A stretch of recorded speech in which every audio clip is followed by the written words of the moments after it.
Washington. From bureaus worldwide, this is FSN.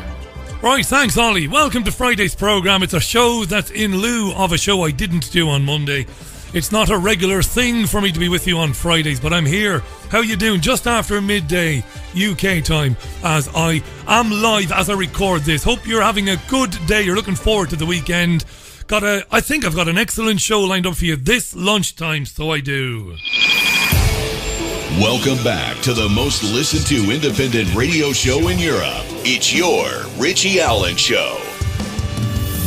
Yeah, if I do say so myself, like, you know the way it is. Right, let's crack on then.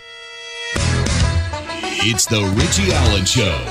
Broadcasting live on richieallen.co.uk and multiple platforms around the world. And now, here's your host, Richie Allen. Right, a little bit later this hour, Mark Windows joins me live from Bristol. Well, I think he might be in Glastonbury today, but he'll be in Bristol tomorrow. And we're going to talk about an event going ahead there tomorrow afternoon called The Bigger Picture. Mark will be speaking there, as will Piers Corbyn. I'm going to give you all the information you need to know about that. There are other speakers there as well. We'll be speaking to Sandy Adams, I think. Sandy will be speaking there as well. The Bigger Picture in Bristol tomorrow. And tickets are available for that through windowsontheworld.net. Very good value and a great way to spend an afternoon. We'll talk about the issues they will be discussing tomorrow when Mark joins me around about 1:30 the hour. Around about that time, we'll have Mark on then. And I think Sandy Adams will join me as well. Right, before that though, I was going to round up the big stories of the week, but there's enough going on today that I can get into without doing a review of the week thus far. As usual, if there's something you'd like to tell me, you can do it on Twitter. Tweet at Richie Allen Show with an opinion and I'll be sure to read it out. So I will. Now, so much I want to tell you in the next 30 minutes that I better crack on. So I woke up this morning very early, had a very early start, 5 o'clock, couldn't sleep, got up at 5, went out for my run, came back and began to read the papers. Most of them led today with the alleged attempt by the Russian agents to hack the International Chemical Weapons Watchdog, the OPCW, in The Hague. Remember this yesterday? The Russians apparently got a little car, drove outside the OPCW, had a little antenna on it, and from the back seat of the car attempted to hack the OPCW to prevent it from investigating the Salisbury poisonings. So all the papers lead with that today, and all the other allegations, because everybody was piling in on the Russians yesterday. Front page of the Daily Telegraph today, Russia's cyber raiders foiled in humiliation for Putin. That's the headline. On the Sun, you gotta love the Sun pun. The Sun pun is, it's the Novichok brothers. The Novichok brothers. The Sun says Vladimir Putin's spies are a laughing stock. Carry on spying is the headline for the I newspaper. The London Times says the men were, quote, caught in the act. They're piling in. The Financial Times says the accusations made in Washington and in The Hague underline the alarming extent to which Russia is trying to take over the world. But the Daily Mail, to be fair to it, and it's such a rotten paper at times, it's such a race-baiting paper at times, but at times it does brilliant work. The Daily Mail it smells a bit. The Daily Mail thinks that this might smell just a little bit. It says that it's a bit ham-fisted, more Johnny English than George Smiley. Yeah, good stuff. Right, all the papers basically saying that we are engaged now, the papers are saying that Russia is engaged in all-out war. War? The Russians? Waging war? Who's waging war? Israel? The United States? France? The UK? Yeah, they wage war all the bloody time. Never stop raining missiles and bombs down on third world countries. Russia's not waging any war on anybody. It might be taking the fight to Islamic extremists in Syria, but it's not waging war on anybody. Anyway, the Russian ambassador to the UK is a guy called Alexander Yakovenko. We've heard from him on this programme before. Alexander Yakovenko spoke last night and, ridiculed the stories in the UK and Western media. We should be hearing from him. What happened? Let's try that again. Alexander Yakovenko. Yeah, we've got him now. We believe that this kind of statements are reckless, and I explain why. First of all, these statements are not supported by any evidence. This is first. Second, we hear this kind of allegations for quite a time. And in December 2017, when former Foreign Secretary Boris Johnson was in Moscow, Sergei Lavrov, Russian foreign minister, offered him to have a consultations on the cybersecurity. And he said that if you have any questions in connection with the alleged Russian activity, we can put the specialists from two countries, sit down on the table and discuss professionally what are the concerns of the British side. The British refused to do this, and instead of that, they launched reckless attacks on us without any evidence. Very mature, that. I know Russia's enemies will laugh at that and say, well, that's impossible. It's impossible for representatives of the UK's intelligence community to go to Moscow and to meet with one or two representatives of the Russian intelligence community. But why is it impossible? Doesn't Yakovenko have a very good point there? Why don't you send some folks over here and you show us the so-called irrefutable evidence that proves that we've been trying to hack all of these various organisations. Let's be adult about it. Show us the proof that you have, and if we're banged to rights, we'll say we're banged to rights. If not, you'll just have to go about your way. You see, these are the questions, of course, that the UK media should be putting to the so-called experts whom they trot out on the hour to blame Russia for everything. This is quite a vague story. You know, this is the name of the Russian intelligence organization, you know, a few names that are expelled and all these things. But the beef, I mean, this substance is not basically given. So we're going to ask the British side to give more information on that. And we're going to repeat our call. If you have some information, please share this information, and we're ready to sit down and talk. Don't hold your breath there, Alexander. By the way, thanks to RT for the audio there. Climate scaremongering today, dear listener. 10 minutes past midday it is, Friday, October 5th. Climate change scaremongering. Today was a big day for today. All the newspapers carrying stories that London could be under threat of sinking as sea levels rise. They're painting this picture. It's like the Roland Emmerich? I always get names wrong. I know his surname was Emmerich, the guy who made The Day After Tomorrow. What a pile of bollocks that was. Even though I like Dennis Quaid. I've always liked old Dennis Quaid. But it was a load of bollocks. Jake Gyllenhaal was in it too. They're portraying this future where London is going to be absolutely flooded and there'll be nowhere to run. Now, the Independent newspaper today says, London under threat of sinking as global warming makes sea levels rise. New report finds. What new report? You're going to laugh when you hear this. Sea levels are expected to rise by over 40 centimetres unless global warming is limited to 1.5 degrees Celsius above pre-industrial levels. The more ambitious target set by the Paris Climate Agreement. An analysis released by Christian Aid as nations meet in Korea to finalise a major UN climate change report concerning the 1.5 degrees Celsius target looks at some of the coastal cities most at risk. Christian Aid! Run! Start selling up in London now, it's all over. Climate change could act as a threat multiplier to existing problems such as sinking ground and subsidence, water extraction and bad planning. It's all doom and gloom.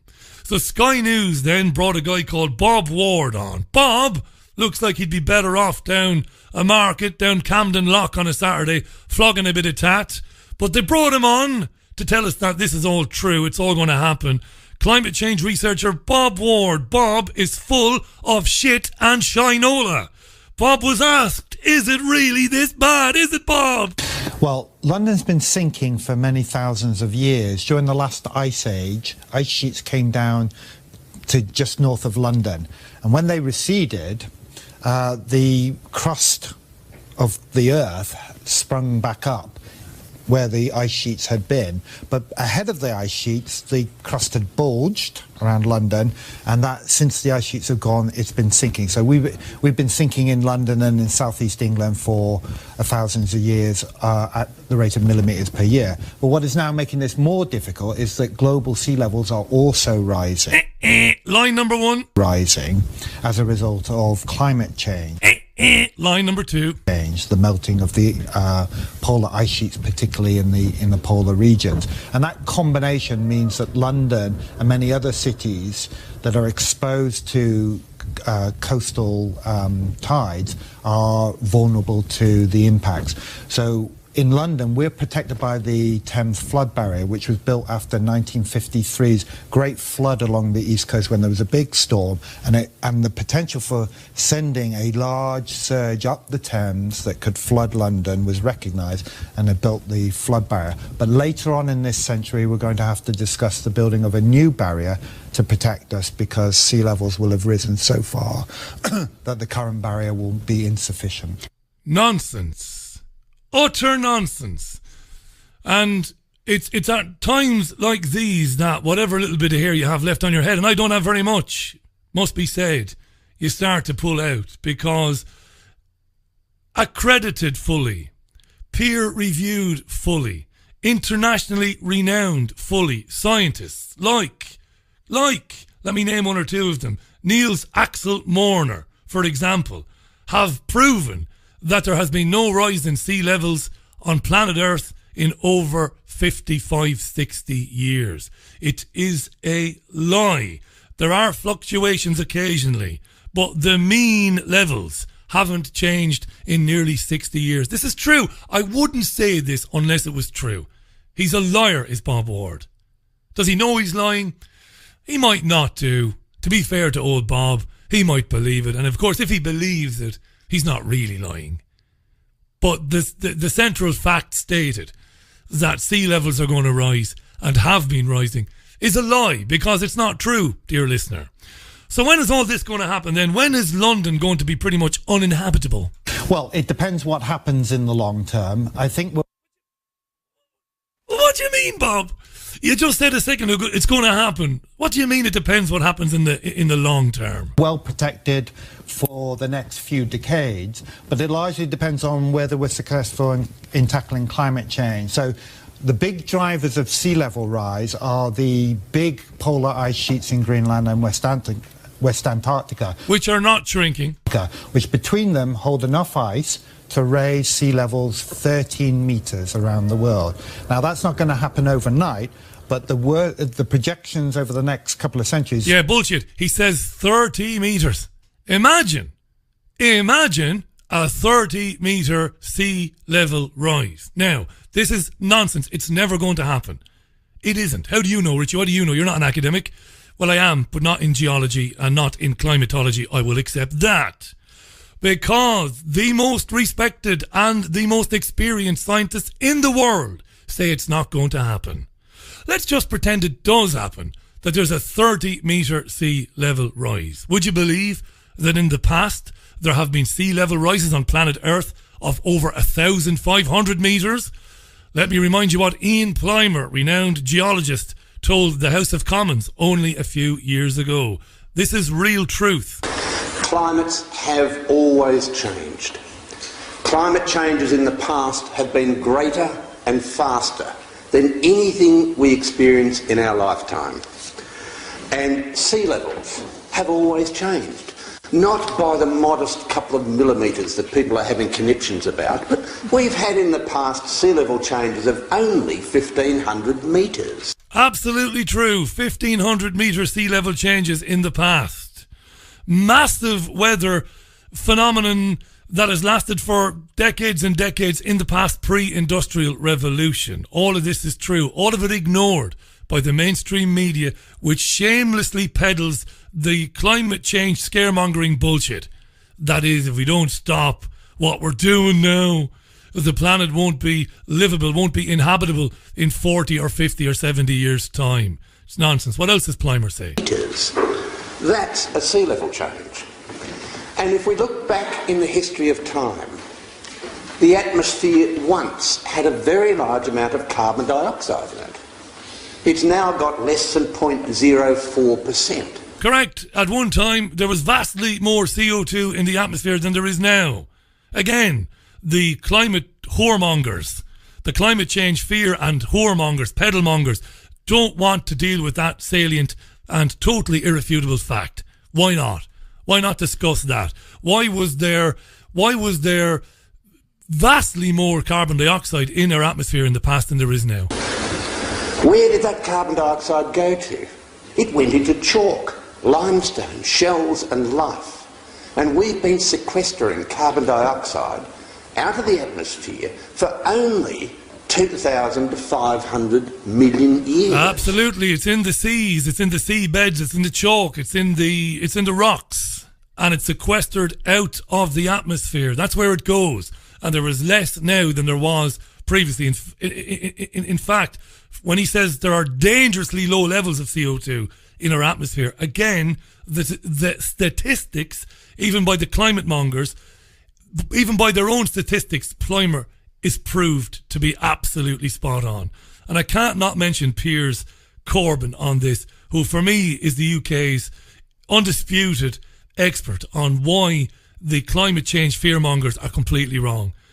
Check out Piers Corbyn. Go to weatheraction.org, I think it is, online, or .com. Weather Action Piers Corbyn. You'll find it anyway. Paul Craven tweets, Richie, no wonder the planet is warming up. The amount of pish and wind that comes out of your average politician is quite staggering.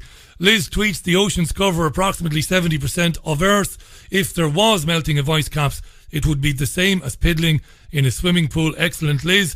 William tweets, they should build a barrier that means only Westminster and the Lords chambers get flooded. That will solve a thing or two as well. Cartoon Drunk says, is the global warming hoax to bring in a one world government and to stop poor countries developing by slapping punitive carbon taxes on them to stop them developing industrially? Yes, is the short answer. Of course it is. Of course it is.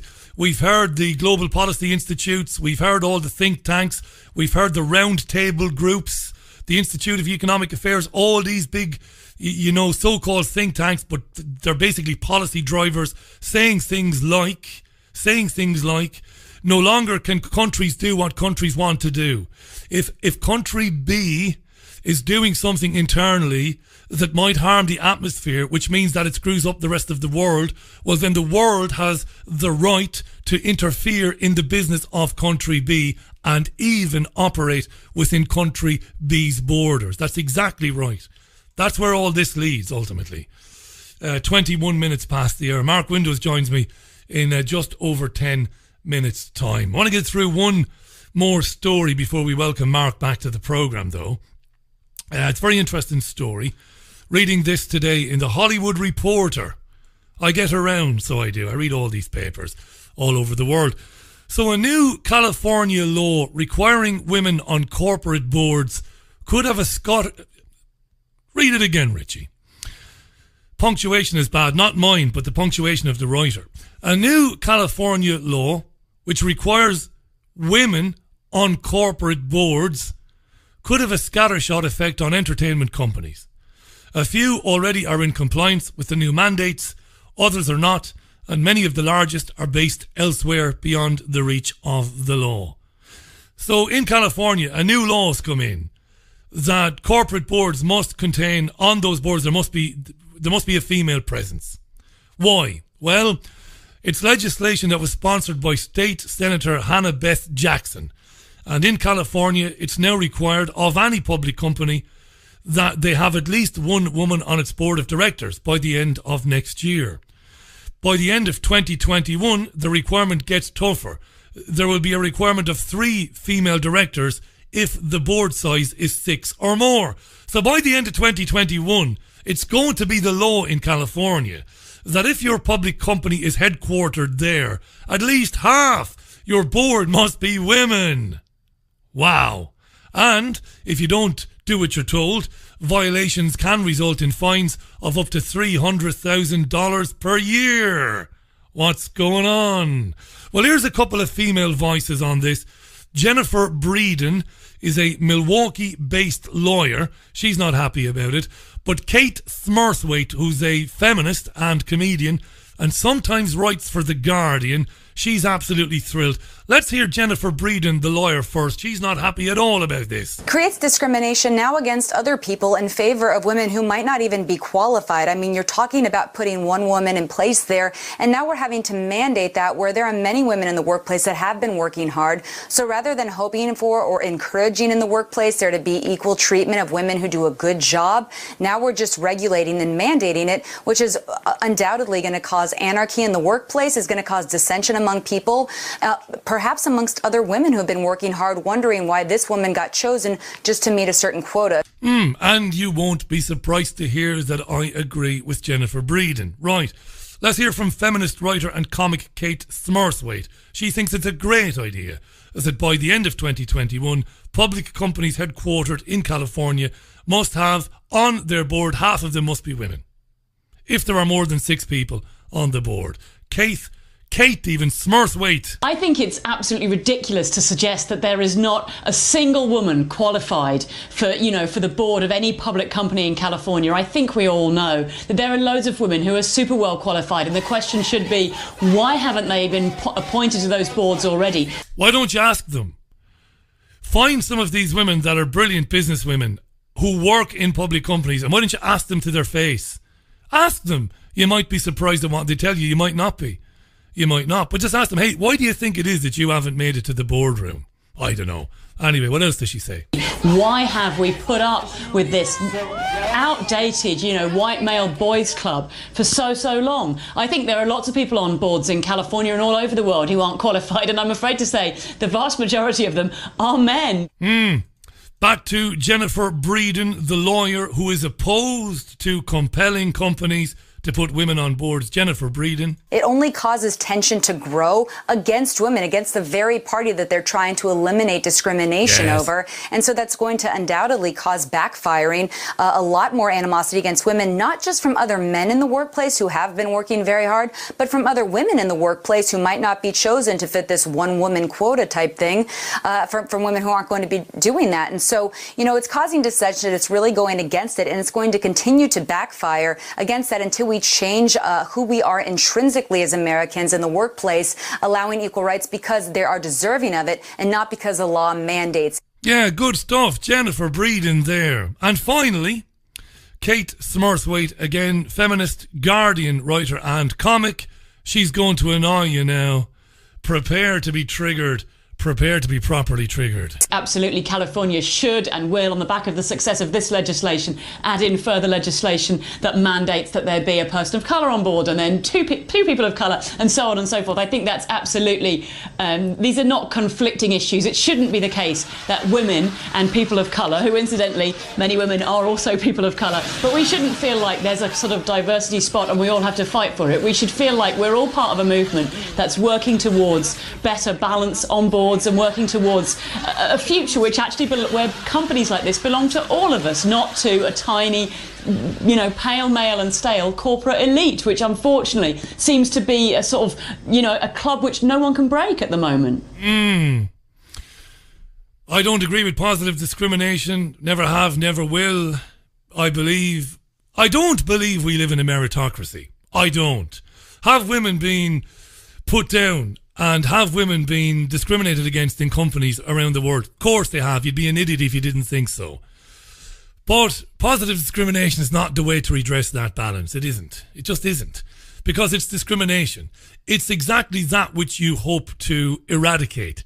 It is discriminating. It is prioritising one person because of her gender over somebody else who might actually be more qualified to do the job. It is ridiculous. And it goes to a very bad place. Before long, we should have transgender representation on the board. We should have non-binary, gingers. We should have ginger-haired people. What about baldy guys like your man Alan, the dickhead on the radio? What about him? We should have baldy people represented. Baldy people are a group. Eventually, we will divide ourselves into millions and millions of splinter identity groups that there won't be room for us all to be represented. Starts with education. Starts with education. When you've got children, when you have children, when you are responsible for children, if you are gently coaxing your children and guiding them to think or helping them to find their way to understanding that really it shouldn't matter what you look like, it shouldn't matter how you sound, what God you worship, what colour your skin is. If you happen to be the best qualified, you should get the job. That's the end of it. This is silliness. And I would imagine corporations in California will be queuing up to sue the state legislature and to say, no, you're not going to tell us that we must have 3 women on a 6-man plus board in the future and all the rest of it. Dangerous times, folks. These are dangerous times. And I'm going to finish with this before we welcome Mark Windows and Sandy. Question Time airs every Thursday on BBC One. It is a political panel debate show presented by David Dimbleby. But Dimbleby is on his way out, no doubt, to be replaced by a woman who might be the best person for the job. Don't think I'm saying it's not possible. Of course it is. But how will we know if the BBC decides, well, we've got to have a woman now? Because we've had men presenting Question Time for years. Should be a woman. Well, again, why don't you get them all to audition? And why don't you close your eyes to their gender and to their race and say, who's the best at it?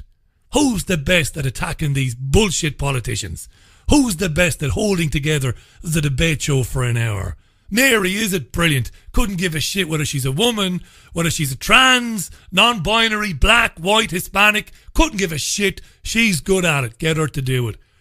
But the BBC won't do that. They'll put a woman in instead of Dimbleby. Anyway, on the programme last night, which came from Birmingham, there was a young man in the audience, and the young man said, and it is important to note, they were talking about Brexit, and they were talking about not prioritising EU migrants in the future. And the young white man in the audience clearly said that, in his opinion, Britain is one of the least racist societies in the world. Now listen up. He never said that racism doesn't exist in Britain. He never said that. He said that, in his opinion, Britain is one of the least racist societies in the world. There was a guy on the panel called George Mpanga. Until today, I'd never heard of George. I must be racist too, I suppose, because I never heard of him. George Mpanga. Well, he's a poet, apparently, George. He wasn't happy because the white guy said that Britain is one of the least racist societies in the world. George was triggered. And also triggered was a woman in the audience who I am presuming was Muslim because she was wearing a hijab. Now remember, white man says Britain one of the least racist societies. George Mpanga and Muslim woman completely triggered. Have a listen to this. Oh, Sue! Thank you so much. So I didn't get stopped by police sitting outside of my mum's house earlier this year. So I didn't get stopped sitting outside my mum's house earlier this year. How the fuck does he know that, the white guy in the audience? How is it relevant? He said the UK is one of the least racist societies in the world. But identitarian George Mpanga, oh, me. Oh, so I didn't get spoken to by the police when I was sitting outside my door. What's the white guy going to fucking say? What could he say to that? Did you, George? Well, I'm sorry, mate, if that happened to you. Bear in mind, I never said racism doesn't exist. I just said we're one of the least racist societies. Triggered, George, triggered. Oh, I didn't get spoken to. It didn't happen to me. Oh, thank you. I should have just explained that to the police officer. It's funny that you're a white man. Now, listen to the Muslim woman who thinks it's funny that a white man is saying that there's no racism, which he didn't say. He said the UK is one of the least racist societies. Listen to the fishwife. Listen carefully. White man saying that. It's funny that you're a funny. Police officer. Here we go. It's funny that you're a white man saying that. You're a white man saying that there's no racism in this country. He never said there was no racism in the country, and Dimbleby didn't give him a chance to repeat that. He said it's one of the least racist societies in the world. But the fishwife is not finished. How are you going to experience it? You're a white man. How can you experience it? You're a white man. Yeah. Right. You're saying that British people are the least racist. Hold on, how am I racist? Ask the white girls that have been raped by grooming gangs from Pakistani communities about racism. I'd have loved to have been in that audience. How am I racist? You're not the one walking down the street and being screamed at. That's not happening to you. And what you get with the fishwives and with people like George Mpanga is you get bullshit. You're not the one being screamed at when you're walking down the streets. You see, a good presenter, if David Dimbleby was any good, you would say, when were you screamed at walking down the streets? Who did it to you? What did they say? And did you report it to the police? Race baiting, eh? Divide and conquer. Alive and well in the UK in 2018. This is the Richie Allen Show. I'm back in 90 seconds, and joining me is Mark Windows. You don't want to miss this, folks. Looking forward to catching up with Mark. And Sandy Adams is going to join in as well. They're, along with Piers Corbyn, appearing in Bristol tomorrow at an event that begins at midday in Broad Street in Bristol. Tickets available at windowsontheworld.net and at Eventbrite as well. We'll find out what's going on there when we come back in a quick minute. And I will read some tweets as well. Keep them coming in. It's at Richie Allen Show on Twitter. At Richie Allen Show on Twitter. Quick break, back in 60 seconds. There's a place high in the mountains of Spain, a sanctuary where souls gather from all around the globe to learn about themselves and experience powerful changes in the way we see our world. They become awakened to their gifts and their power to heal others. Become part of this ever-growing worldwide family of unique, pure energy healing practitioners. Discover how amazing you truly are. Go to www.markbayerski.com. It could just change your life forever. Forever. Have you lost access to important data from a computer hard drive, mobile phone, or other storage device? Maybe you have a broken hard drive containing years of information, or a smartphone that no longer works from which you'd like the pictures, movies, and chats recovered. If you would like to recover data from any type of digital device, including desktop and laptop computers, external hard drives, cameras, smartphones, NAS, and RAID servers, then contact Data Clinic today at dataclinic.co.uk now. The Richie Allen Show relies on your support. Go to richieallen.co.uk and set up a monthly donation today. Right, welcome back to the programme. 25 minutes to 1. It is this Friday lunchtime, October 5th, 2018. My name is Richie Allen. We're live on Fab Radio 2 now, TuneIn Radio, triggerwarning.tv, the Cogent Radio app, and did I say richieallen.co.uk? I probably did. My guest this hour, my guests, but let me introduce Mark Windows. You know about Mark, of course, whom I've known for several years now. Top journalist and broadcaster. You can hear him every weekend on fabradiointernational.com here in Manchester. But you can find out about his programme by going to windowsontheworld.net. He's joined today by Sandy Adams. We'll talk to Sandy as well. They're going to be in Bristol tomorrow at an event which kicks off at midday tomorrow in Bristol called The Bigger Picture. And I'm going to tweet out links to where you can get tickets for that. All the information can be found at windowsontheworld.net and eventbrite.co.uk. If you look for The Bigger Picture, I think it's £8 a ticket. They might correct me, Sandy and Mark, but that's absolutely, that's amazing value. Piers Corbyn will be there, Mark will be there, and Sandy Adams. Mark Windows, welcome back. Hi, Richie. Thanks for coming on. Good to be chatting with you this Friday lunchtime. You're in Glastonbury now, but you're off to Bristol tomorrow. That's exactly right, Richie, and thanks for that great introduction. Yes, we're doing the talk, The Bigger Picture, which we're taking around the country, and we're trying to get people in their local area to take this up and organise their own events. So it becomes a kind of people's event, and we want to take it round to people who are interested and want to find out about this information, yeah. Great stuff. Now, you've got Piers Corbyn, you've got Sandy Adams. Sandy will be joining us at some stage, I believe. You're going to take this around the country.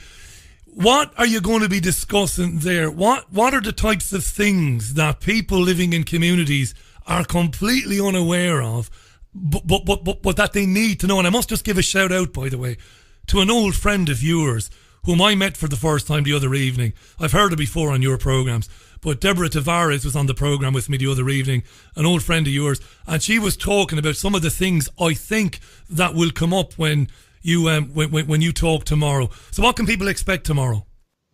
That's absolutely right, Richie. I spoke to Deborah about 18 months ago, and I need to get back in touch with her because she has some amazing information. And what unifies the whole of what we're talking about in this country and in America and indeed the world is a global action plan implemented at a local level. More and more people are seeing that. Deborah reports on it in ways which are absolutely broad and quite frightening. What we're doing is we're bringing exactly the same information, but how it relates to people in this country at the present time, where people can see these things being implemented at a local level, how it's done, why it's done, who's doing it, and more importantly, what we can do about it. That's the most important thing, because we have to have a solution. Absolutely. So how would you define, for somebody hearing this for the first time, global action plan? What, I suppose in two parts, Mark, because there is their definition of it, what they want it to be defined as, but then there is the reality behind it. So what is it supposed to be, according to them, the architects of it?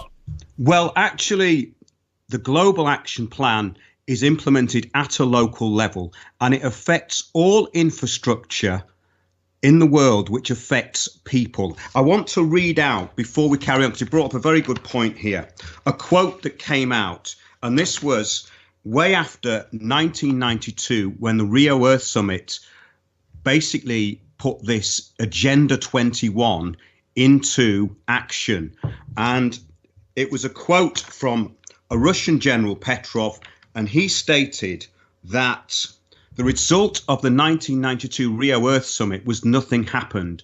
The banks and major corporations got together in 2002 and said that we will look after the infrastructure of all rich and poor countries if you hand over the infrastructure which affects all people to us, meaning banks, basically the World Bank and corporations. So corporations and banks got together, and what we're seeing now is a result of that, because the implementation of this has been rapid. Most people now see what's happening with so-called regeneration. We've covered it in great detail, and that's why Piers is on board, and also Sandy, because they have huge background in this and can describe exactly what it is and how it's been brought into implementation. So basically, we're talking about something that affects all people, and it's done with certain principles, and it's done in certain ways. Basically, we're talking about, to put it very simply, you could call it a management concept. It's a way of governance, a way of implementing governance, which is global and which has a universal kind of template. But when you get to the point of talking about the United Nations, people will go, oh, it's a conspiracy theory. Now, I want to read you out something, because this is absolutely typical of what your local councillors and people who are implementing this global action plan will say. Now, I sent a long show, which about 2 hours long, which featured housing campaigners, including Gordon Peters, who challenged the Haringey Development Vehicle. Now, the Haringey Development Vehicle was this thing that was brought in, which basically took over the infrastructure in Haringey. This has happened in every borough. We talked about it previously, Richie, with companies like Lend-Lease and Bechtel, basically running the infrastructure, which is what I've just been referring to. Now, I sent this, and it was about the concerns of local residents at a meeting at the Epicentre in Leytonstone to Clyde Lokes, Cabinet Member for the Environment, who is an absolute, and I will say this, enviro-fascist. Maybe fascist is the wrong word, because that has many different interpretations, but what he's doing is bringing in all these policies. Now, I sent him that show, which featured the concerns of local residents about regeneration. I said, please listen to this important interview, Clyde, and respond accordingly. You seriously need to respond to the public you serve. And it's called London's Dystopia, Public Winning Fight Back. His response, hello, Mark. Thank you for your email and taking the time to contact me. However, as I don't subscribe to the hugely discredited and laughable conspiracy theories that suggest that there is an Agenda 21 takeover of the world, I'm afraid I find it of no value whatsoever. That was his response, Mark. That was his response. His response was to talk about conspiracy theories, effectively. Yes. So I asked him which of the 40 chapters of Agenda 21 were a conspiracy theory, and I challenged him to a public debate. And I also told him the truth about what had happened in Haringey, and asked him which part of the factual information presented by people who were housing officers, including a housing officer from Hackney and Gordon Peters was a conspiracy theory. No response. So this is what people are up against. They're up against a stonewalling. And basically, these people will not debate. The reason they won't debate is because they can't. They know that they will lose. Well, absolutely right. Now, if I can give the Global Action Plan for Dummies, I'm not so self-deprecating, maybe as I sound, but I like to simplify it for myself. We're talking here, and I asked you this a few months ago, and you answered it brilliantly. We're talking about a one world government by the back door, basically, through the local authorities of cities all around the world, all working to the same blueprint, and with the same companies like Bechtel and others worming their way in to take over these regeneration projects and other projects. Is that oversimplifying it? No, it's a corporate infrastructure that's in place. You could call it a shadow government, but then people go, oh, that sounds like a conspiracy theory. Well, in actual fact, what we're going to talk about with these talks is how... Right, we just lost Mark momentarily there. I don't know why that is. Let's have a look. It's 16 minutes to the top of the hour. Mark has dropped out. Let me reconnect there. I should have turned the fader down. Let me reconnect there, and hopefully he'll be there and we won't drop out again. It happens sometimes. Right, Mark, you dropped out momentarily. I just asked you about the oversimplification of my description of what's happening, and you were answering that, and then you just dropped out. Go ahead. Right, yes. Well, Peter and Sandy are very important in this, because Sandy has this background of face-to-face with Agenda 21, what it actually is in the local community. Piers has been a housing activist since the 1970s, so he can see very clearly what's going on, how local governance has been taken over. And this is very important, and this is where we get into talking about change agents and all the rest of it. But basically, we're talking about a corporate infrastructure that is managed by people who are unelected. That's what we're talking about, really. And all roads lead to the financial institutions you talked about, the World Bank and the International Monetary Fund. Yes. I'd just like to bring Sandy in here to see what her interpretation is, because we're... Mark has just dropped out again there. The connection is terrible there. I don't know what's going on there. I might have to give him a call on his mobile. There was a problem with... Yeah. Oh, you're there. You dropped out again. I don't know what's happening. There was a brief connection issue there, and I lost you for a second. But just before we lost the connection, you were about to introduce Sandy, whom I believe is here now. Sandy, welcome to the programme. How are you? Hi, Richie. I'm very well, thank you. It's lovely to have you here. Lovely to meet you, and lovely to have you here. You've been following this for a long time, going back nearly 10 years. And one of the ways that you explain what's been happening, and I think this is brilliant, Sandy, I'm not blowing smoke at you. You refer to the flooding issues that the country has experienced for a number of years now, and Somerset, and how that was handled. So what is the Global Action Plan? If you want to use that example, how can you explain it to people in terms of how can they understand how it affects them? How does it affect them in real terms? Go ahead.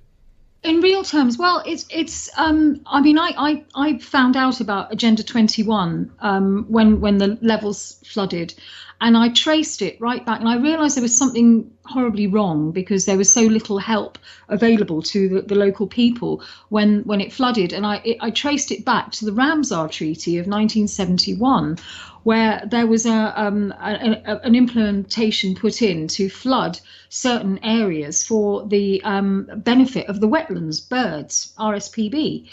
And I thought, this is very odd, because people actually suffered really badly during this flood.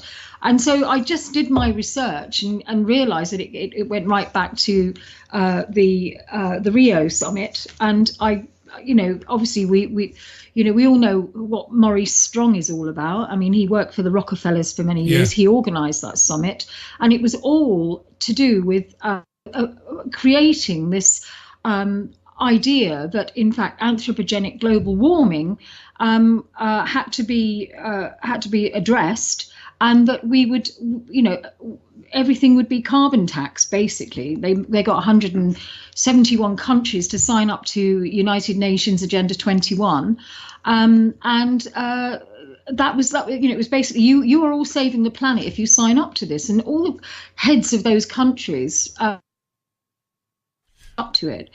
And it is actually fake environmentalism. It's a Trojan horse to bring in global control of humanity, really. And that sounds like a conspiracy theory, but when you go and look into exactly what this fake environmentalism is doing, it's putting people in a position of saying, well, do you want to save the planet or not? And if you don't, then you're a bad person. You've got to adhere to these policies, and these policies are actually big. Bloody connection. Sorry, Sandy. Yeah. Sorry. The connection just dropped just slightly there, Deanna. I'm worried about this connection. Yeah, I am too. I'll see if I can get a booster or something to boost it up. Yeah. In the meantime, by the way, it's brilliantly explained by you. It really is in a way that I can understand it and people can understand it, because what these entities, let's call them, these financial institutions, have struggled with in the past. They've struggled with sovereignty, not just national sovereignty, but obviously local sovereignty, local authorities, councils. And they've had to find a way around that. And it's brilliant how you've explained it. And I've been reading about you this morning in advance of you coming on with Mark. It's very difficult. In the old way, if we ever had democracy, I don't know. But previously it was very difficult for these entities to take control of everything, to take energy, to take roads, to take rail, to take water, to take natural gases, take all of that. Very difficult because of natural sovereignty, because of barriers and boundaries. But what you've described is a brilliant blueprint for them to just basically bypass all of the constraints that they would have had historically. Absolutely. Amazing, that's right? just what they've done. It's a Trojan horse, yeah. And nobody's talking about it, Sandy, except people like yourself and people like Mark and Piers Corbyn. But nobody would ever hear a word about this on Newsnight or on BBC News at 6. Yeah. Why is that? Go on, Mark. Well, basically, we have this term useful idiots, and what we've got is this narrow opinion corridor of accepted belief. And anything outside that is demonized. And this is exactly how it works. We go into this in the talks, Richie. I talk about the two lies that the public are placed between, lie 1 and lie 2. Lie 1 could be atheism, lie 2 could be organized religion. We also talk about the Hegelian dialectic, which is thesis, antithesis, and synthesis in the end. And all of this stuff that we're fed is to promote this synthesis. This synthesis is now basically this area of political correctness. Before we carry on, I just wanted you to hear one of these quotes. Now, this is about the climate change agenda. This is from Ottmar Edenhofer, who's a world expert, an IPCC panelist, director of the Mercator Research Institute on Global Commons and Climate Change. And he is the daddy of a lot of this environmental policy. This is a direct quote. He says, "One must say clearly that we distribute de facto the world's wealth by climate policy. One has to free oneself from the illusion that international climate policy is environmental policy. This has almost nothing to do with environmental policy anymore." And I have many more quotes from people in Greenpeace and lobbying groups. What we have is this accepted opinion corridor, which only includes preferred lobbying groups. And that's incredibly important with all this. Really important. I've had an email from Jen Lawrence, presumably not the Jennifer Lawrence. Can't be that. We can't be that. We can't be doing that well today. But Jen Lawrence says she's living in Essex and wants to ask both of you, is the academisation of schools, which is the privatisation of education in the country, is that coming from this very place that you're talking about? Exactly. Yeah. And we look at UNESCO within the talks. Now, education is not complete until attitudes have been changed. This is a UNESCO quote.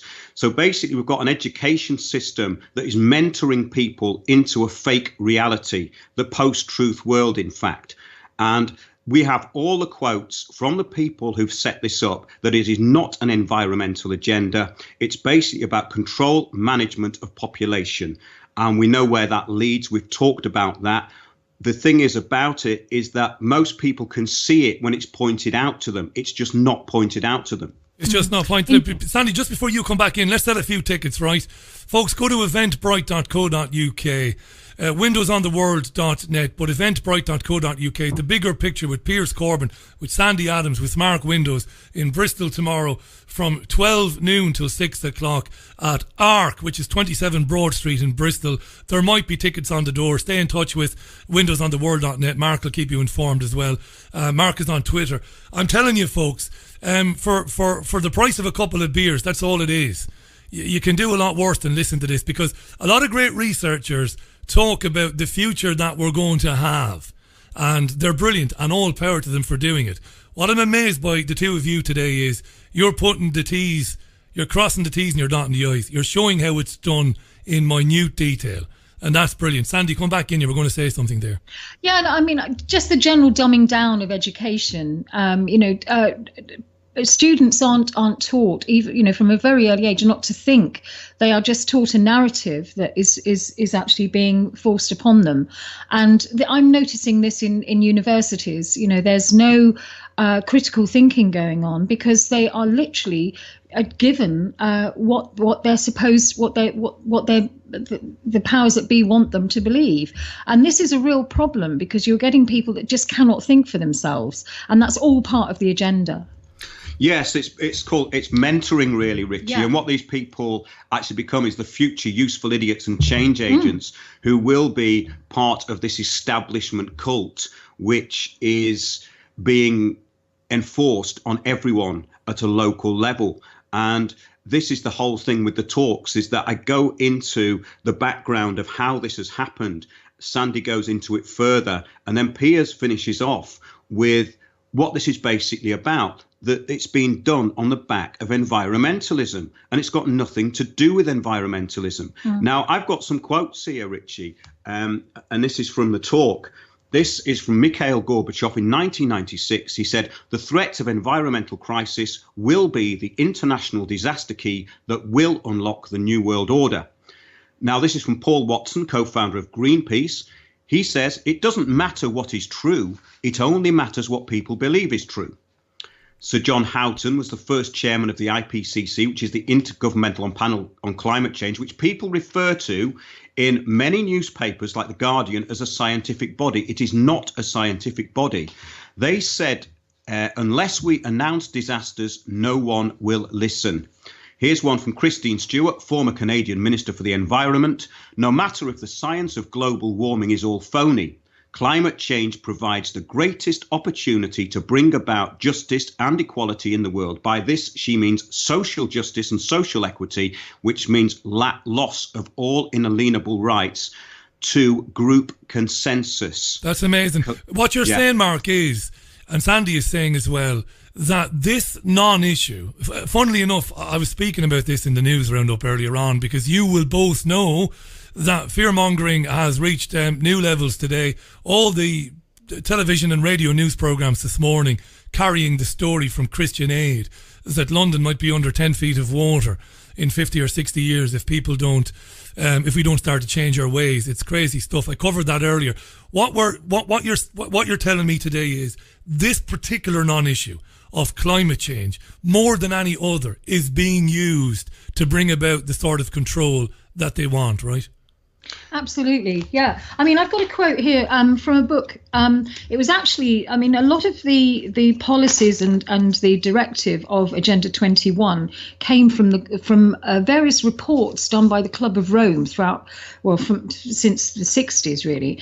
And one of the first Club of Rome reports on how humanity will be brought to this stage is by a book called, it's a Club of Rome report called The First Global Revolution, that was published in 1968.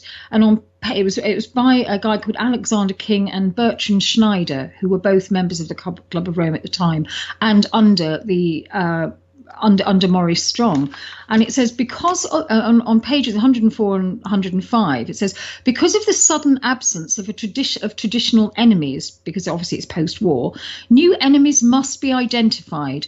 In searching for a new enemy to unite us and formulate a crisis that would unite humanity, we came up with the idea that pollution, the threat of global warming, water shortages, famine, and the like would fit the bill. All these crises will be caused by human intervention that will require a global response that they may be overcome. The real enemy then is humanity itself. Now, that was from a Club of Rome report in 1968. So actually, they thought that global warming would fit the bill. And that's what's happened. And the scary thing, Mark, is that, you know, it's one thing to be kind of, not condescending, but it's one thing to be annoyed by people for not seeing through it. It's one thing to get frustrated by people for not knowing this. But the vast majority of people can't know it because all they get is on a day-by-day basis. We're not just polluting the planet. We're actually changing it. We're kind of terraforming it in a way. Yeah. And of course, if you hear that, it's logical to think, oh, well, I better do something about it then. If they want me not to use the lawnmower more than once a month, well, I'll stop using the lawnmower. If they want me to stop doing this, well, sure, I'd better stop doing that. We're hard on people sometimes, but the hysteria is for me is enough to understand why people just buy into it. Well, yes, and it has been promoted as a religion, and it has got an apocalypse. So it's a religion with an apocalypse. And this is part of the depopulation agenda, because getting us down to the global billion is the aim. However, you're right, it's not people's fault if they've been mentored into this, but it is their fault if they will not look at other evidence. Yeah. That is their fault. Here's the $64 million question for both of you then. And to independent radio, I'm still fairly relatively new. I came out of commercial radio. How the hell do you persuade people then? Look, I've got friends in the business that still have fondness for me because they remember me. Windows will be saying there's not too many of them, Richie. But there are one or two. I think we both suffer from that. But no, yeah, I can be a bit precious. Well, not precious. I can be difficult at times. But no, I do have mates I worked with back in the day that I get on with. But they think it's pie in the sky. I can't believe you entertain some of this stuff, Richie. And you know, Mark makes a good point there. There are articles in academia. There are the establishment's own research proves them wrong, and yet to get an old colleague or an old pal or even a brother or sister just to take a look at that. Look, I'm not going to browbeat you. Just have a look at that. They don't want this, Andy. What do you do? Actually, Rich, you brought up a really good point, because earlier this year there was a climate trial which was brought by the governors in San Francisco, California, and it was all brought to court, and the judge basically laughed the IPCC predictions out of a court. In other words, what the Intergovernmental Panel on Climate Change are saying with their models and their projections, and what you're saying about London being 10 meters underwater or whatever they're going to say, is laughable. And we have the scientific evidence that can counter all of that. I am not a scientist. However, I do research, and I have taught myself to think critically. And if you can't think critically about this, it means you're actually immersing yourself in it as a religion. And that is a problem. So to see outside the box is the main thing. The accepted corridor of opinion is a square box, and anything outside that is being ridiculed. However, we've just given you information there. The climate trial this year was basically kicked out of the court. That's right. Lawsuits in the US were brought by young activists in several Californian cities, and basically they relied on IPCC consensus data, and it was all proved to be completely wrong in the court. However, guess what, Richie? They forgot to switch the camera on to record it. So we have no record of it, but we do have the court records, and anyone can look that up. And this is where the big myth of the oil companies being in charge of the fossil fuel industry came up. As another thing that's quite interesting about this agenda is it's all about energy. It's about energy in every sense of the word. It's about the control and management of all assets and all energy. This is from 1956, Russian scientist, Professor Vladimir Porfiriev. He announced that crude oil and natural petroleum gas have no intrinsic connection with biological matter originating near the surface of the earth. They are primordial materials which have been erupted from great depths. They then started drilling for oil below the surface areas where they normally find it, down to 40,000 feet. And guess what? There's plenty of oil there. So this thing about fossil fuel is another myth that people will talk about, and they'll say they call them fossil fuels. Well, newsflash, everybody, they're not fossils, and you can research that. You can research that. All of this stuff is basically consensus reality. And we are living in the post-truth world, so there is no reality coming out. You're absolutely right, Richie. Yeah, it doesn't matter. Sandy, just can you answer a question, Sandy? I've had a question from a listener. Sorry to cut across you there, but if I don't ask the questions, I'll be hammered for it later on. Mandy Kennedy is listening to this in Drogheda, on the east coast of the Republic of Ireland. Nice to hear from you today, Mandy. She asks, can we attribute this agenda to the interference in... let me just bring this up. It's a long-winded email there now. I want to synopsize this. She's basically asking Mandy, sorry Mandy for saying long-winded, it's about 6 paragraphs to it. She's asking effectively, trying to change the way sexual education is taught in schools and asking children to consider, their genders and all this sort of stuff, which I don't want to get too deeply into because I've had a lot to say on that and I've annoyed a lot of people because I've said so much about it. But Mandy's asking, is this all, again, connected to the agenda you're talking about? Absolutely. I mean, everything that's wrong in the world is connected. And that sounds like a very blanket thing to say. But from what I can see that's happening, everything that is going wrong in our world is all connected to this agenda, including the destruction of the genders, which is a really big one, which I know you've gone into in other shows. But absolutely, Mandy, it is. It is a form of dividing us and distracting us and destroying gender. They want gender gone. And I find this particularly worrying. Yeah, creating more and more vulnerable groups. It's everywhere. And I feel that people will wake up, because I believe that with what's going on with the 5G and the smart cities and the Internet of Things, people are beginning to see, as soon as it actually affects them personally, they're going to start saying, well, hang on, no, we're not having this. And that is the hope that we have, that this will actually not happen, because people will wake up and say, enough's enough, this is crazy town, Yeah, I've no doubt. Yeah.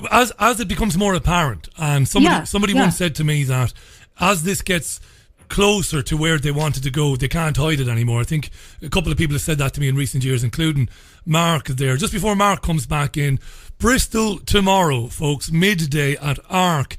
Sandy Adams, Piers Corbyn and Mark Windows. It's vital stuff, absolutely endorse this.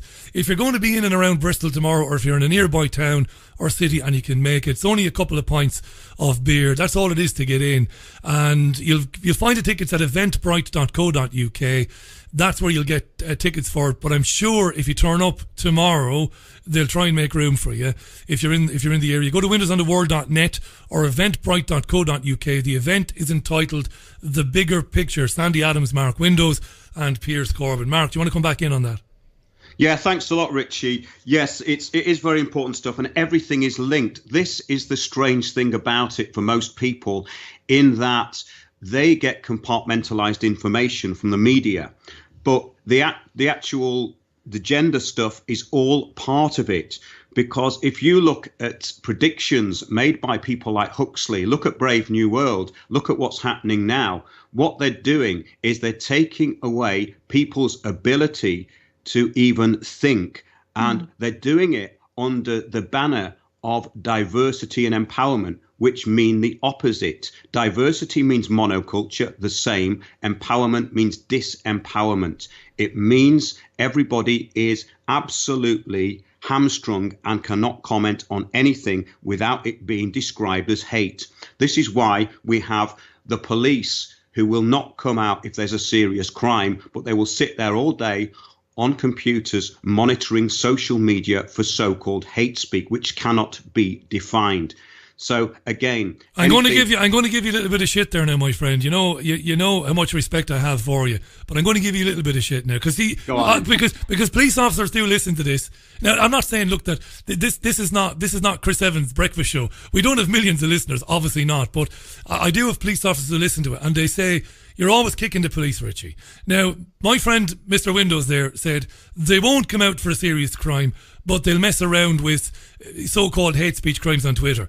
The second part of that, I have no doubt, is right. Might be a tad unfair to say they won't come out for serious crime. Go ahead. Well, they've already admitted they won't come out for serious crime, and that's been pushed in the papers every day to keep the fear going. I'm not knocking what the police are meant to be. I'm just stating that this is part of an agenda. And our mutual friend David Icke brought this up years ago with the lecture from Dr. Richard Day in 1969 at Mount Sinai Hospital. I've covered that on the show. The talk is called The New Barbarians, where he turned off his microphone. He told everyone to turn off their recording devices if they had any. And he told them what the future was going to be. And he said that there was going to be a feeling of lawlessness brought into cities, which would create fear. He said, however, that the police state would increase its powers, but there was going to be more lawlessness.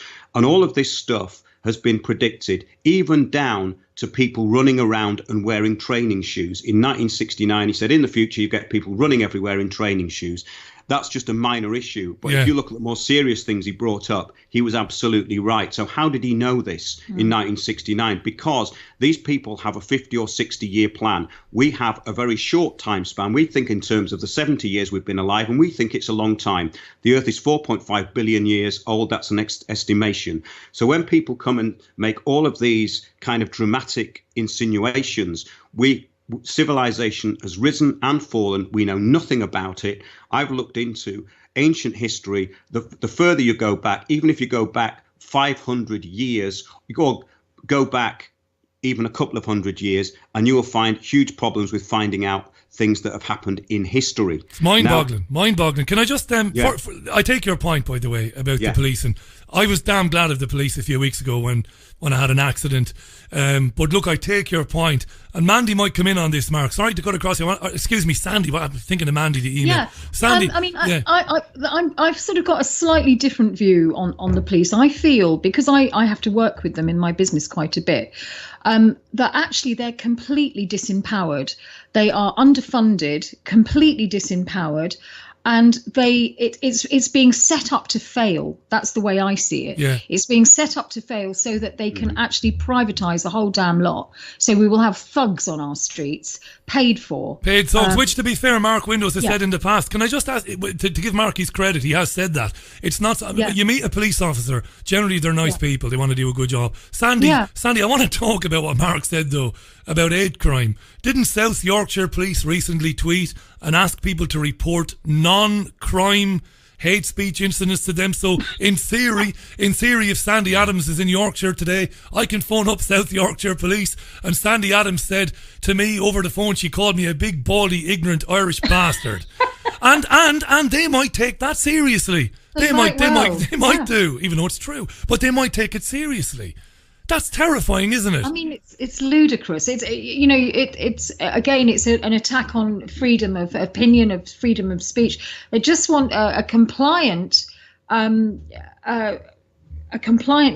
of people that don't have an opinion. Well, it's a great way of shutting down debate, you see. Yeah. That's the main thing. It shuts down debate and it shuts down viewpoints. So again, it's the narrow opinion of corridor, they've accepted, the accepted opinion you're allowed to have. Well, this is the main problem with it all. I mean, we cover all this in the talks. The whole political correctness agenda is a huge part of it. And it's social engineering. That's all it is. It's quite simple, really. If you look at this, as I said, as a management concept, that's all it is. Think of managing a business. How do you want to keep people in line? Well, let's talk about Delphi technique. Every public meeting is held using Delphi technique with facilitators. We've seen this at these council public meetings all over London. So basically, what you do is you control both sides. You control the whole narrative, and that's what it's all about. I'm thinking of something when you're talking about political correctness. It's just a very quick anecdote. Going back years ago, I went to St. Saviour's Primary School in Ballybeg in Waterford in the Republic of Ireland many, many moons ago. And not long after I left to go to secondary school, high school, I used to go back to the school to see one of the teachers once or twice. And there was a funny incident involving a child. So this is back now in the very late 80s. A child asked another child who was black in the school. Now, there wouldn't have been very many black people in Waterford. And the child was asking a 5-year-old child was asking another 5-year-old child who was black, why were they black? And was there something wrong with your skin? And why don't you wash your face? Now, this is harmless, childish stuff from a 5-year-old. And at the time it was a big joke and everybody laughed about it. And the child was told, well, listen, you know, this child, her mother comes from Nigeria, and this is where Nigeria is on a map, and, you know, people there have darker skin and all of that. I'm thinking today there'd be outrage, wouldn't there? There'd be outrage. Somebody might be expelled. Somebody might be fired over that, you know. Something so harmless. You can't say anything. And it imposes... Can't say anything without offending someone, yeah. And it imposes a kind of a terrible kind of self-censorship where before you say anything to anybody, you go through about 5 different possibilities of how they might react. Instead of just saying it, Mark. Just say it out loud. Social engineering, and it comes out of the Psychological Society, and I do go into that. There was a great book that came out about 20, 30 years ago. I think it was in the late 70s. A fellow called Martin L. Gross. It's called The Psychological Society, how psychology has steered every aspect of Western life. And this is the result of it when we're talking about these issues, which we shouldn't really have to be talking about. We should be taught to critically think. We're not taught to critically think. The old Prussian way of education was that 1% of the population would be taught to think. The rest of them didn't need to.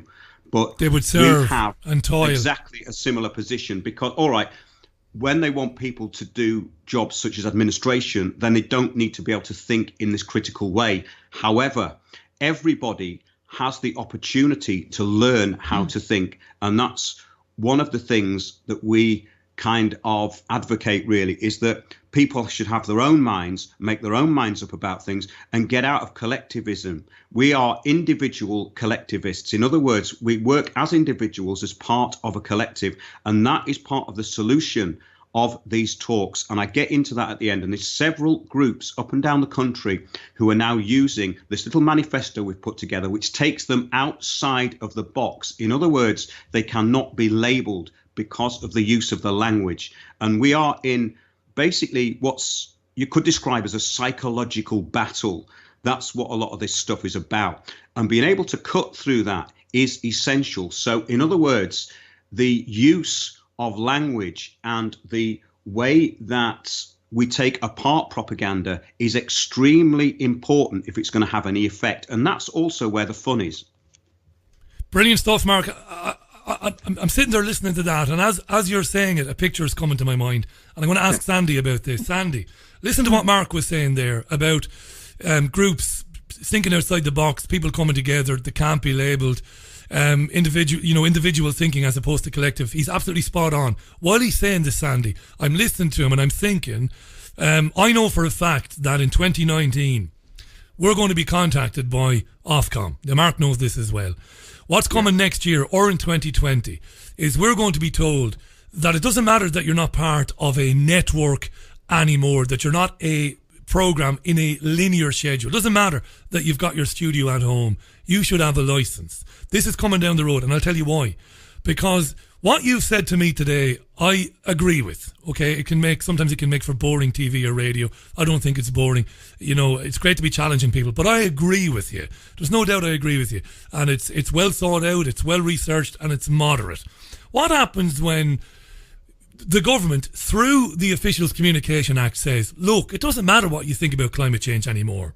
Remember what the BBC did a few weeks ago? Gave out a diktat to all its producers to say the climate change debate is closed. You don't have to provide balance anymore. So what happens if in 2020, Mr. Windows, Ms. Adams gets a knock on the door, Mr. Allen? You can't say that anymore, guys. Look, we don't want to be putting you down. We don't want to be stopping you talking.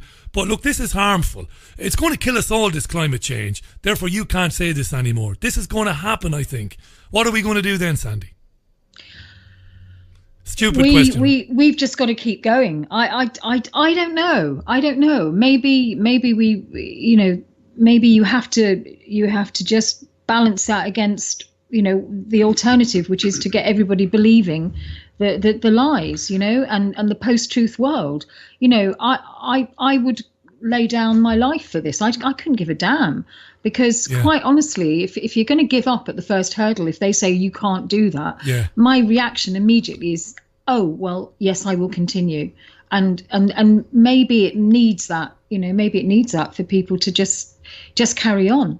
Well, the first thing you should do is ask them for their qualifications and whether they are qualified in climate science. What I would do then is phone up one of the climate scientists who I know who used to contribute to the IPCC reports.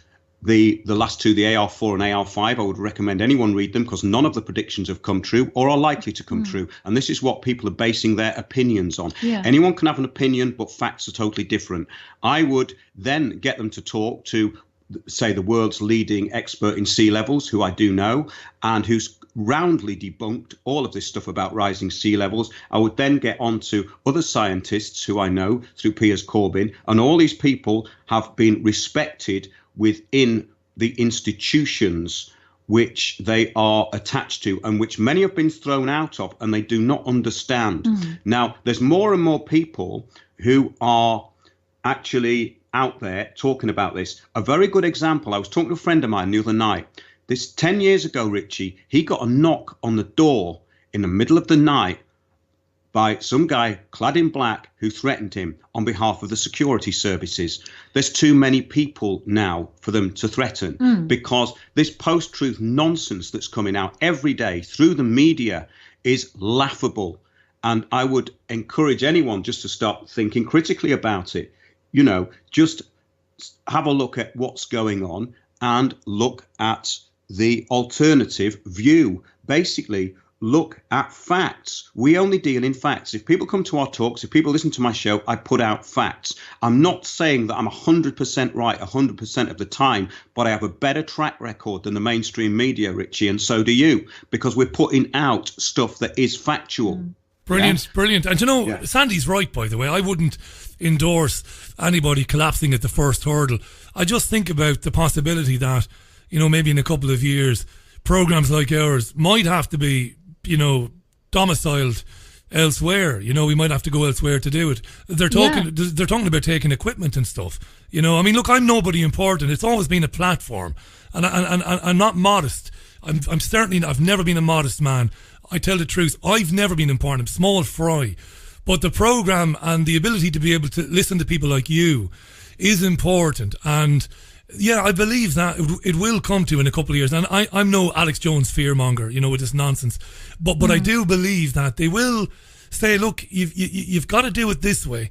And failing that, well, your license has been suspended. And we know what that leads to. That leads to, we'll come and take your equipment. Now, Mark will remember when Ofcom insisted that TPV have a license, they gently but firmly said that if we were to ignore them, even though we were an online entity, that they would, you know, get a restraining order of sorts against this broadcasting. I mean, it's crazy stuff, you know. But that's I'm just looking further ahead. But you're right, Sandy. To be melting or wilting in the face of that is to give in to them. Nobody should ever give in to them. Yeah, I mean, I feel that we've got to call out the lies, and we've got to be really strong about calling out the lies, because we have been lied to on a monumental scale. And when people realise that, I think we will get support, and they won't be able to shut us down. I mean, that's the aim, is to literally call out this whole agenda, so that people will begin to wake up. And when it starts affecting them seriously, when the whole 5G and the smart cities agenda starts to hit them, they will begin to realise that we're living in a Stasi under their rules. There'll be no hiding from it. And no. I actually agree. I reckon a lot of commercial and well-known broadcasters and writers who might think that people like me and people like Mark and yourself, that we might be as nutty as a box of frogs. However, I believe there are and they're entitled to think that. They're wrong, but they're entitled to think it. I have no doubt they will, some of them, say, well, this is a step too far. You can't silence these people just because you think their arguments are ludicrous. Now, we've got about 3 minutes left, Mark. I want to get you back in. I want to mention again, the bigger picture will be in Bristol tomorrow at midday till 6 p.m. That's tomorrow, Saturday 6th. It's at Arc on 27 Broad Street. Go to eventbrite.co.uk for tickets. The bigger picture, I've put a link out to it on Twitter, or go to windowsontheworld.net. Mark also links to where you can get tickets. But I'm sure if you turn up tomorrow and you say that you want to come in, you want to hear what's going on, I'm sure they'll accommodate you. Mark, we've got really plenty important. of room, Richie. We have plenty of room. We've sold a lot of tickets, but we still have plenty of room. Brilliant. And we'll make room for anyone who wants to come. Well, I'm proud of what you're doing. I think it's fantastic. It's one thing to talk about what's coming down the line, which people like me do, but I don't have the minute, the tiny, small print details that you guys have, and it's important. And now I do, having listened to you for the last hour or so. So I'm really glad that you came on today. And I'm glad to have met you, Sandy. I'm sure you'll have a brilliant day tomorrow. I'm sure you'll meet lots of really interesting people, and hopefully, and I have no doubt many of them will go away with maybe not a different point of view, but with the commitment to look in other directions for their information. Great to have you on today. Thank you. Thanks a lot, Richie. Have a fantastic day tomorrow. Brilliant stuff. Thanks, Mark. And thanks, Sandy. Sandy Adams and Mark Windows there. Tomorrow in Bristol. That's tomorrow, the 6th even. Tomorrow, the 6th of October, Saturday at Arc on Broad Street. The bigger picture, Piers Corbyn, the meteorologist, the scientist, of course he's Jeremy's brother, Mark Windows and Sandy Adams, putting into perspective what the Global Action Plan is, what it means for your town, for your city, for your communities, for your streets. It's vital stuff. It really is. I can't say that enough. So check them out tomorrow in Bristol. If you're there or near Bristol, take my word for it. You couldn't spend a better Saturday afternoon than going to meet those guys tomorrow. Right, that's nearly it for this programme then, which we put on in lieu of my absence on Monday. Thanks a million for listening to it today. I really appreciate your company as well. For those of you who undoubtedly came in late on it, as happens all the time, I will have this on podcast in around about 15 minutes. It's a very quick turnaround, so it'll be on Podomatic and iTunes and all the rest of it in around about 15 minutes time. It'll be on YouTube as well before the afternoon is out, so do share it.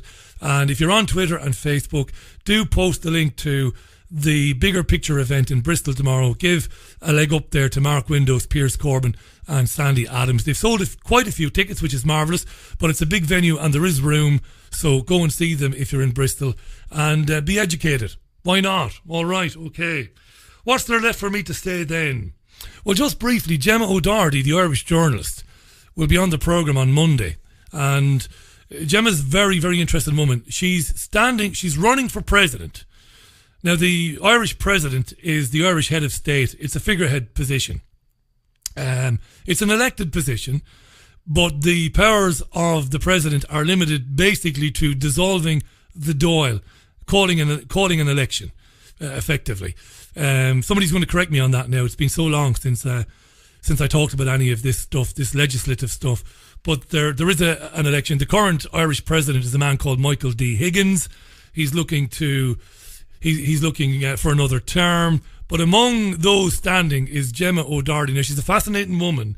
And one of the things she's been doing lately, which I'm very proud of, is she's been asking questions of the health authorities in Ireland, in questions around how the families of girls who have been affected by the HPV Gardasil vaccine. She's a very well-known journalist, Gemma, an award-winning journalist, running for president, and is asking questions on behalf of the families of the girls, of the many hundreds of girls whose lives have been impacted very badly after they received the Gardasil HPV vaccine. So Gemma's going to come on the programme on Monday, and I've got quite a few guests I think lined up already, but I don't have the diary to hand to tell you all about them. But it's going to be a good week next week on the programme. But you'll hear from me before Monday anyway, because I'll be with you on Sunday morning at 11 a.m. UK time for Sunday View. As usual, on Sunday I'll be reviewing the front pages of the Sunday tabloids and broadsheets, and I'll be looking at some of the stories in those newspapers as well. It's an hour-long programme, Sunday mornings at 11 a.m. UK time on the usual channels: Fab Radio 2, triggerwarning.tv, richieallen.co.uk, TuneIn Radio as well. That's one that you should have if you've got a smartphone, and God love you. None of us maybe should have smartphones, but pretty much everybody has. Get the TuneIn Radio app. It's free. There's nothing nefarious about it. But hundreds of thousands of radio stations around the world use TuneIn. It's brilliant. It's a very robust app. I'm on there. But also, download Cogent Radio. The Cogent Radio app by Hayden Hewitt. Cogent Radio, it's absolutely amazing. Not only that, but there's no advertisements, there's no data mining, there's no cookies or any of that nonsense. The Cogent Radio app is another app, and Hayden has got plenty of very good programmes on the Cogent Radio app as well. Have a great weekend. I'm off to see Jeff Lynne's ELO this weekend at Manchester Arena. I couldn't be happier about that. Massive fan. Never seen him, have been for years. So I'm going to close out with this and wish you a lovely weekend. Thanks for tuning in this Friday. Look after yourselves and one another, and I'll speak to you on Sunday for Sunday View. Thanks to Mark Windows and Sandy Adams. Have a great day tomorrow, guys. Bye now.